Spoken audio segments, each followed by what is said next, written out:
People ask us, how much do I need to retire? We get that question all the time. In this next video, we'll give you the 3 numbers you need to know so you can answer that question for yourself. Stay tuned.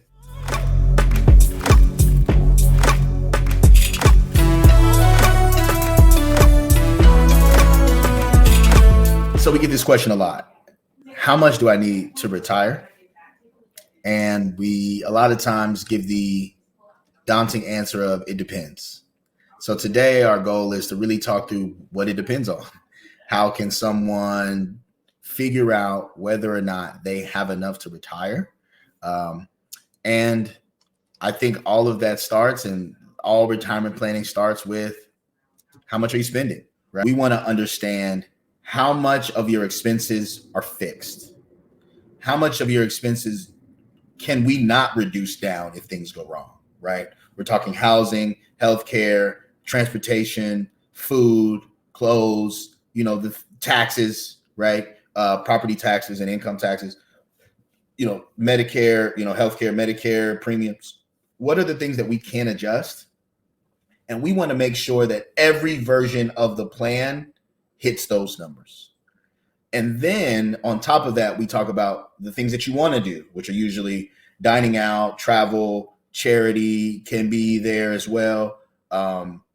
Helping, gifts. We have a lot of folks who gift heavily. And so these are the things we want to do. And we can build a plan that says, and we talk to folks to say, how much of those things are you willing to adjust down if the market goes backwards or if conditions, sour for a period? Just like we do, in our normal pre-retirement space, things get tough. If somebody loses a job, if inflation goes up, we cut back.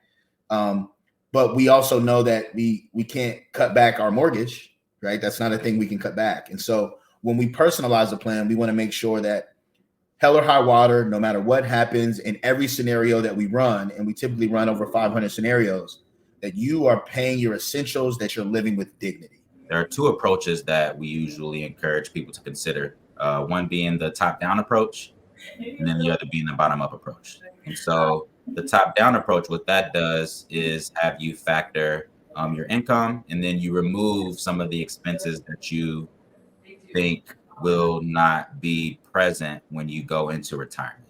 And so being able to plan for some of those expenses, and we talked in another video about maybe getting rid of the mortgage, maybe trying to eliminate some of the student loan debt, maybe not having to pay for children as you go into retirement. Just some things that'll be different from your spending. So being able to remove those to get an idea of how much you'll spend in retirement. The other, from the bottom up approach, is just listen the expenses that you will have in retirement. So just starting from scratch. Hey, where do I plan to spend my money when I go into retirement? So that's a big one. Understanding the expenses, picking a method that works right for you, understanding with a very detailed, the more detailed you are, the better it'll help you. A detailed idea of how much you'll spend when it goes into retirement. The second piece of that, not just knowing your expenses, but really having a good idea of how am I going to cover these expenses, right? Where is my income? Where's my money going to come from? So when we're thinking about our income, what are some different things do you think we should consider as we're going into retirement and having a plan for our income? Yeah. So when we talk about expenses, sometimes the category can be split essentials and non-essentials, or needs versus wants. And I say that because a really effective tactic is to have your retirement income equal your retirement needs.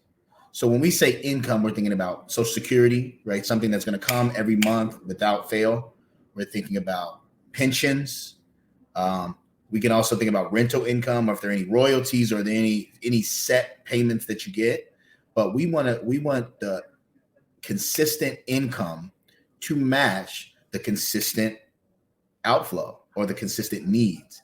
And that can be a really psychologically safe way of thinking that no matter what happens with the stock market or with political or anything like that, I know that I'll be able to pay for the things I need.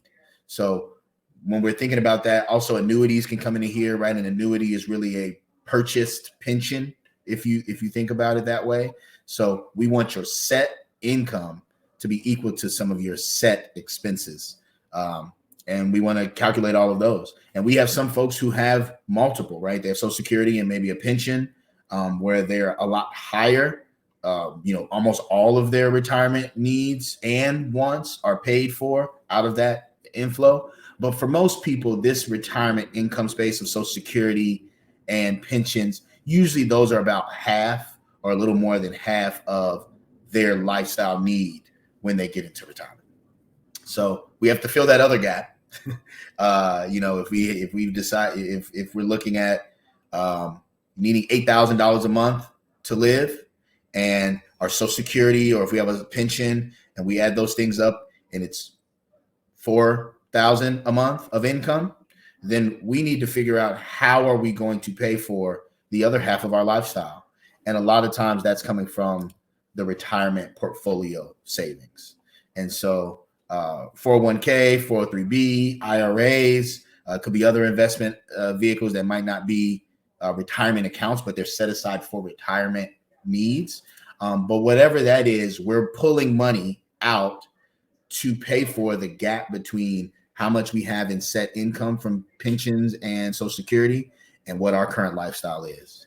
And so we talked about the 4% rule in a previous video, of how do we go about calculating how much we can pull sustainably from a retirement portfolio. But as a quick refresher, if we have $1 million portfolio, we can typically pull $40,000 out of that portfolio annually. And so 40 is the year one, and it goes up each year with inflation. But we can usually pull 4% out of that portfolio, and it would last for 30 years. So back to that scenario we're talking about, you need $8,000 to live on. You have $4,000 in pensions and Social Security. The question is, how much money do I need so that per month I can pull out that other $4,000 sustainably for the duration of my retirement? And so that's really the other factor, the number that you need to know is, how much money do I need to earn, or how much money do I need to save and put into a portfolio so that I can live on that amount? If you enjoyed that video, be sure to subscribe. If you want to learn more about how we serve our clients, visit our website at www.alchemistwealth.com.